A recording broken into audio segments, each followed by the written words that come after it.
have your attention. Let's talk about some SEO.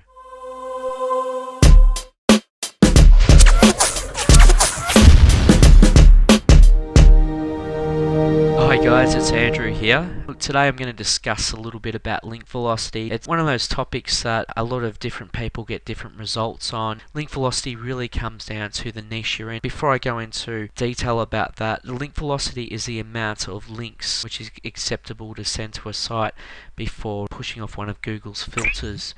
Now, we all know that the backbone of SEO is getting a number of links to a site. If you send too many links to a site in a short amount of time, it looks very unnatural, which can trigger a penalty and or cause the site to get red flagged and a Google reviewer to go and review that site. So it's very important that you pick a conservative number.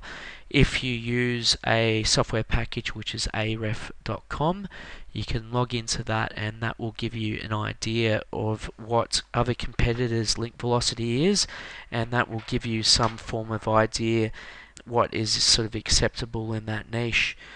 At one stage, no more than 500 links per month, but that's something really not to look at anymore. It's more about what is acceptable in that niche. Say you're a hairdresser website, there's not really going to be that many people linking to your site. But then if you compare it to a social networking site, there's going to be thousands of links being aimed at that because there's always something socially happening in that area. And a lot of people like to post things on there which can be of interest to other people, which can sort of get people to link to that also. So there's a lot of factors to look at when it comes to link velocity, but my first tip would be to go to a program like arefs.com and type in competitors' websites and have a look to see what they're doing, and do something a little bit more conservative. Now, on the page now I've got domain tools up, which will give you an idea of the age of a website. This can also vary what you can do link velocity wise. As you can see, this site is roughly been registered since 2008, so that probably gives you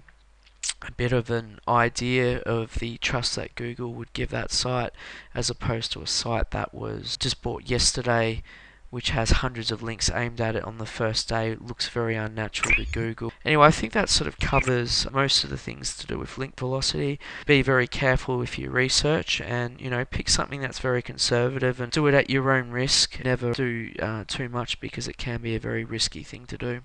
Anyway, I think that sort of covers that. Thanks very much.